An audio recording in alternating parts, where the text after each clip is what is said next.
अध्याय 17। फिर यहोवा ने मूसा से कहा, हारून और उसके पुत्रों से और सब इस्राएलियों से कह कि यहोवा ने ये आज्ञा दी है, इस्राएल के घराने में से कोई मनुष्य हो जो बैल या भेड़ के बच्चे या बकरी को चाहे छावनी में चाहे छावनी से बाहर घात करके मिलाप वाले तंबू के द्वार पर यहोवा के निवास के सामने यहोवा को चढ़ाने के निमित्त ना ले जाए, तो उस मनुष्य को लहू बहाने का दोष लगेगा, और वो मनुष्य जो लहू बहाने वाला ठहरेगा वो अपने लोगों के बीच से नष्ट किया जाए। इस विधि का ये कारण है कि इस्राएली अपने बलिदान जिनको वे खुले मैदान में वध करते हैं, वे उन्हें मिलाप वाले तंबू के द्वार पर याजक के पास यहोवा के लिए ले जाकर उसी के लिए मेल बलि करके बलिदान किया करें, और याजक लहू को मिलाप वाले तंबू के द्वार पर यहोवा की वेदी के ऊपर छिड़के और चर्बी को उसके सुखदायक सुगंध के लिए जलाए। वे जो बकरों के पूजक होकर व्यभिचार करते हैं, वे फिर अपने बलि पशुओं को उनके लिए बलिदान न करें। तुम्हारी पीढ़ियों के लिए ये सदा की विधि होगी। तू उनसे कह कि इस्राएल के घराने के लोगों में से या उनके बीच रहने वाले परदेशियों में से कोई मनुष्य क्यों ना हो जो होम बलि या मेल बलि चढ़ाए और उसको मिलाप वाले तंबू के द्वार पर यहोवा के लिए चढ़ाने को ना ले आए, वो मनुष्य अपने लोगों में से नष्ट किया जाए। फिर इस्राएल के घराने के लोगों में से या उनके बीच रहने वाले परदेशियों में से कोई मनुष्य क्यों ना हो जो किसी प्रकार का लहू खाए, मैं उस लहू खाने वाले के विमुख होकर उसको उसके लोगों के बीच में से नष्ट कर डालूंगा, क्योंकि शरीर का प्राण लहू में रहता है, और उसको मैंने तुम लोगों को वेदी पर चढ़ाने के लिए दिया है कि तुम्हारे प्राणों के लिए प्रायश्चित किया जाए, क्योंकि प्राण के कारण लहू ही से प्रायश्चित होता है। इस कारण मैं इस्राएलियों से कहता हूँ कि तुम में से कोई प्राणी लहू ना खाए, और जो परदेशी तुम्हारे बीच रहता हो वो भी लहू कभी ना खाए। इस्राएलियों में से या उनके बीच रहने वाले परदेशियों में से कोई मनुष्य क्यों ना हो जो अहेर करके खाने के योग्य पशु या पक्षी को पकड़े, वो उसके लहू को उंडेल कर धूल से ढांप दे, क्योंकि शरीर का प्राण जो है वो उसका लहू ही है, जो उसके प्राण के साथ एक है। इसलिए मैं इस्राएलियों से कहता हूँ कि किसी प्रकार के प्राणी के लहू को तुम ना खाना, क्योंकि सब प्राणियों का प्राण उनका लहू ही है। जो कोई उसको खाए वो नष्ट किया जाएगा। और चाहे वो देशी हो या परदेशी हो, जो कोई किसी लोथ या फाड़े हुए पशु का मांस खाए, वो अपने वस्त्रों को धोकर जल से स्नान करे और सांझ तक अशुद्ध रहे, तब वो शुद्ध होगा। परंतु यदि वो उनको ना धोए और ना स्नान करे, तो उसको अपने अधर्म का भार स्वयं उठाना पड़ेगा। अध्याय 27। जब भोर हुई तो सब प्रधान याजकों और लोगों के पुरनियों ने यीशु को मार डालने की सम्मति की। उन्होंने उसे बांधा और ले जाकर पिलातुस हाकिम के हाथ में सौंप दिया। जब उसके पकड़वाने वाले यहूदा ने देखा कि वो दोषी ठहराया गया है, तो वो पछताया और वे 30 चांदी के सिक्के प्रधान याजकों और पुरनियों के पास फेर लाया और कहा, मैंने निर्दोष को घात के लिए पकड़वा कर पाप किया है। उन्होंने कहा, हमें क्या, तू ही जान। तब वो उन सिक्कों को मंदिर में फेंक कर चला गया और जाकर अपने आप को फांसी दी। प्रधान याजकों ने उन सिक्कों को लेकर कहा, इन्हें भंडार में रखना उचित नहीं, क्योंकि ये लहू का दाम है। अतः उन्होंने सम्मति करके उन सिक्कों से परदेशियों के गाड़े जाने के लिए कुम्हार का खेत मोल ले लिया। इस कारण वो खेत आज तक लहू का खेत कहलाता है। तब जो वचन यिर्मयाह भविष्यद्वक्ता के द्वारा कहा गया था वो पूरा हुआ।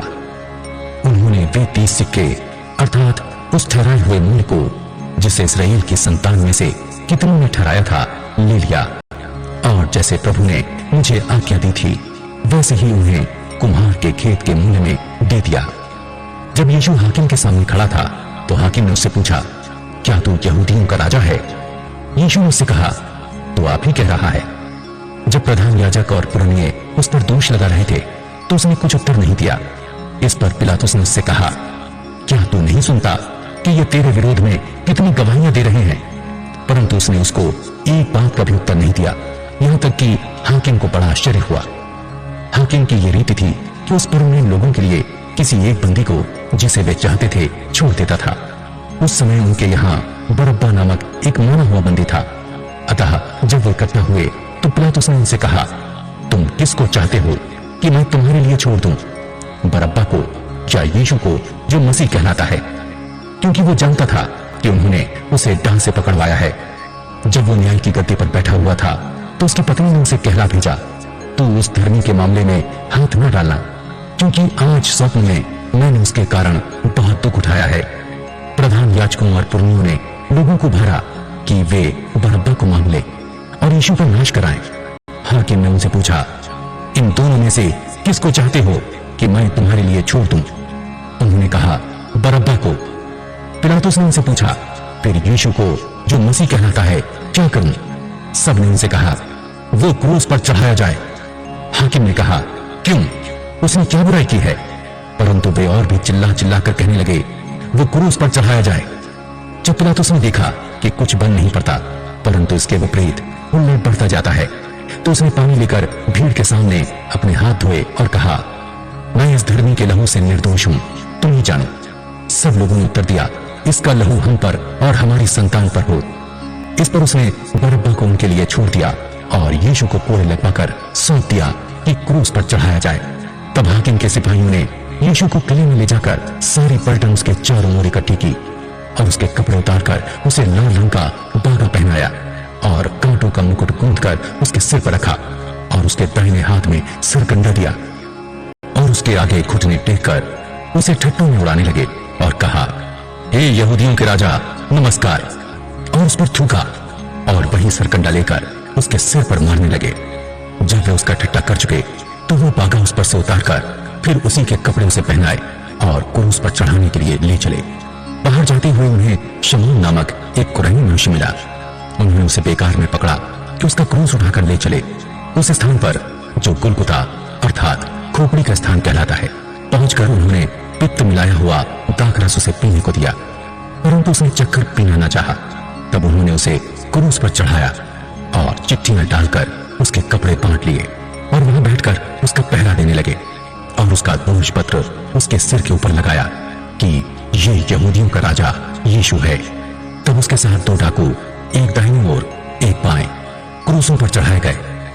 आने जाने वाले सिर हिला हिला कर उसकी निंदा करते थे और ये कहते थे, हे मंदिर के ढाने वाले और 3 दिन में बनाने वाले, अपने आप को तो बचा। यदि तू परमेश्वर का पुत्र है तो क्रूस पर से उतरा। इसी रीति से प्रधान याजक भी शास्त्रियों और पुरनियों समेत ठट्टा करके कहते थे, इसने औरों को बचाया और अपने आप को नहीं बचा सकता। ये तो इस्राएल का राजा है। अब क्रूस पर से उतर आए तो हम उस पर विश्वास करें। उसने परमेश्वर पर भरोसा रखा है।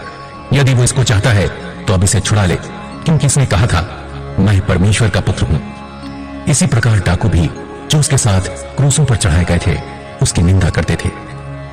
दोपहर से लेकर तीसरे पहर तक उस सारे देश में अंधेरा छाया रहा। तीसरे पहर के निकट यीशु ने बड़े शब्द से पुकार कर कहा, एली एली लमा शबक्तनी, अर्थात हे मेरे परमेश्वर, हे मेरे परमेश्वर, तुमने मुझे क्यों छोड़ दिया। जो वहां खड़े थे उनमें से कितनों ने यह सुनकर कहा, वो तो एलिय्याह को पुकारता है। उनमें से एक तुरंत दौड़ा और स्पंज लेकर सिरके में डुबोया और सरकंडे पर रखकर उसे चुसाया और उन्हें कहा, रह जाओ, देखें एलिय्याह उसे बचाने आता है कि नहीं। तब यीशु ने फिर बड़े शब्द से चिल्लाकर प्राण छोड़ दिए और देखो, मंदिर का पर्दा ऊपर से नीचे तक फटकर 2 टुकड़े हो गया और धरती डोल गई और चट्टानें तड़क गई और कब्रें खुल गई और सोए हुए पवित्र लोगों के बहुत से शव जी उठे और उसके जी उठने के बाद वे कब्रों में से निकलकर पवित्र नगर में गए और बहुतों को दिखाई दिए।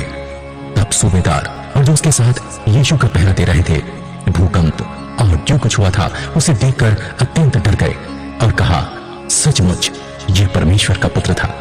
वहां बहुत सी स्त्रियां जो गलील से यीशु की सेवा करती हुई उसके साथ आई थीं, दूर से ये देख रही थी।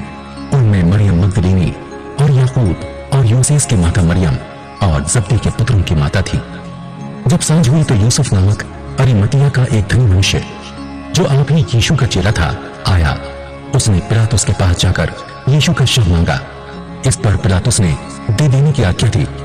यूसुफ ने शव लिया, उसे उज्जवल चादर में लपेटा और उसे अपनी नई कब्र में रखा जो उसने चट्टान में खुदवाई थी और कब्र के द्वार पर बड़ा पत्थर लुढ़काकर चला गया। मरियम मगदलीनी और दूसरी मरियम वहां कब्र के सामने बैठी थी।